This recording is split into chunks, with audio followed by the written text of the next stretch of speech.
Greetings, beautiful beings, and welcome to the Breathing Bar. I'm Ahuvia, your bartender, today and every day. And today I'm just chilling, sipping on a wonderful juiced apples, orange beets, ginger, lemon, Thai basil, and just a small amount of cilantro. It's been really refreshing, really soothing as I go through my fall detox. And my detox happen a lot, and it's not always, it's energetic, but because energy always combines the physical with the mental, with the emotional, I'm always shifting. And every time I shift, I'm detoxing. So I'm this season deeply going into the lymphatic system, doing very powerful kundalini flows, very powerful qigong flows that are just shifting so much. And in that, a lot has come to my awareness that had been locked down. I have astral traveled in my dreams to past situations that have shown themselves. And I actually was able to have conversations and really bring things into this realm that have humbled me immensely, that have allowed me to see myself and allow me to see that I'm my responsibility and I don't need to look anywhere else. Whatever I'm dealing with, going through, just look at me, no matter how I react. So it's been a very beautiful, powerful, intense acknowledgement that I've come to, but at the same time, it's empowered me and it's humbled me and brought me a level of calm and joy because I know that I have my power and no one else does. It all depends on how I decide to use it.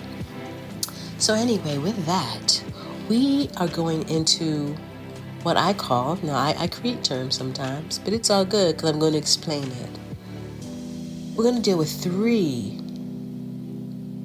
sub-enlightened thoughts that have been created over these centuries since our indoctrination in this realm of being governed.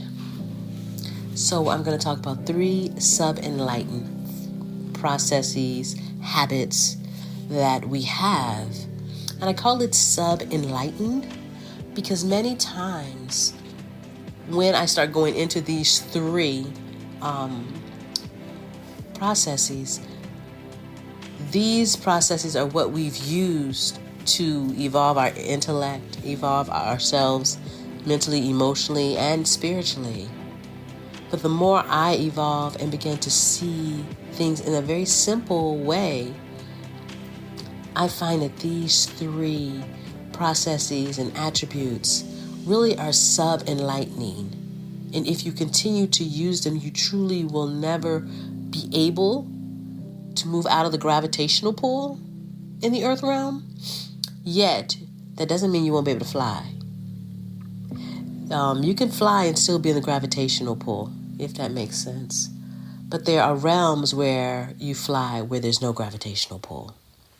So those are the realms that I am looking to astral travel into deeper and deeper. So I want you to give me your thoughts, because it's the world according to Ahuvia. So I come into things that resonate with me deeply, and I just want to express them. So the 3 attributes are judgment, thinking, and perceptions. Judgment, thinking, and perceptions. These are the 3 sub-enlightened attributes that we use that many times we feel are very much powerful tools toward enlightenment and wisdom and intellect and all of those different realms. Now, when you take all 3 of these and you put them next to living in the now or being in the now, being in the moment, you find that they don't exist. These 3 sub-enlightened concepts or attributes don't exist when you're living in the now. Because living in the now, in the moment, you don't have to think.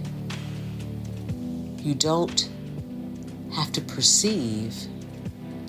And you don't have to judge. There's a flow that happens when you're in the now that naturally occurs. It's not something that has to be set up or positioned in advance. It's there, and it happens like serendipity. It happens. Now, remember I said that this has occurred over centuries of being conditioned in this indoctrinated realm of being governed. So it's not something that I'm just saying that we can actually agree for it to be true or not per se, because we have not lived in a time where we weren't governed. I mean, this is centuries. But it's still something that's needs to be considered as we move into this very powerful frequency and realm that allows you to now make choices that truly are for your enlightenment and higher good. We're moving away from the habits and the traditions of the old governments, and we're moving into a space where people want to be sovereign. People want to be able to move in their conscious and moral responsibility without having to worry about someone mandating how they think and live. Excuse me, I'm detoxing, so my sinuses are definitely draining. So how do you see it when we talk about judgment as being sub-enlightened? How do you see it when we talk about thinking?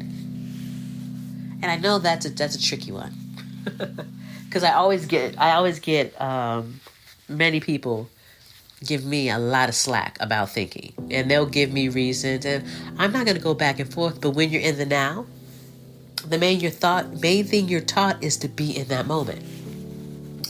You don't have to think. Excuse me, you don't have to think. Because you're aligned and everything is downloading and happening as it's supposed to be. I always say thinking is man-made, because when you think, you expand the moment to past and present and future. Whereas when you don't think, all of a sudden, the future and the past merge into the now. And as that happens, I realized how much thinking is man-made. Now, have I been able to move out of it? Of course not, because it's just the process of living and processing reality is thinking and perceptions. Your perceptions are created through the indoctrination. And then your perceptions are created through your judgments. So they're all intertwined into this very tight wad. And it's like trying to separate a balled up spider's web so that it doesn't break. If you try to unravel those beautiful thin strands, it'd be virtually impossible. And that's how it feels, because even though I know these things, I find myself in that moment of knowing it, still thinking my way through it. It's easier to move out of judgment than it is to move out of thinking and perceptions. But if I had to rank them, I would say the hardest to move out of for me is thinking, and then perceptions, and then judgment.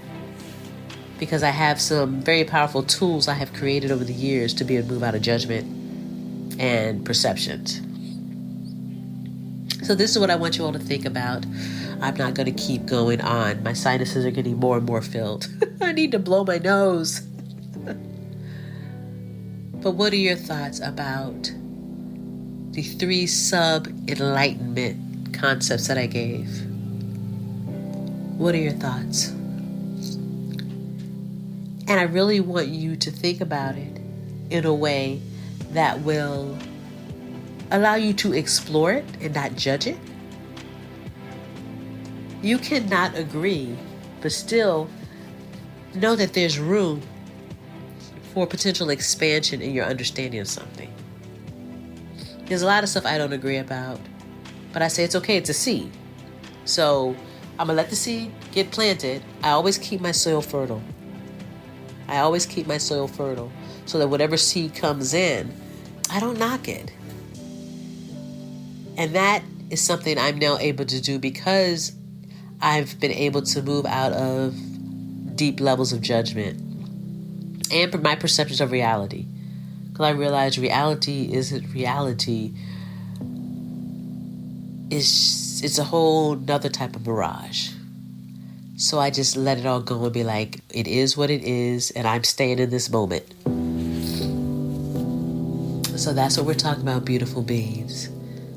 3 sub-enlightened concepts and principles that we use that have been embedded in our cells and DNA through these centuries of indoctrination and being governed. And what are these 3 sub-enlightened concepts going to look like as we continue to move out of this realm of governing and move into these realms of conscious and moral responsibility and enlightenment, and more deeply, our sovereignty? So with that, beautiful beings, I will see you on the other side. You have a wonderful moment wherever you are, and we will talk soon. Give thanks.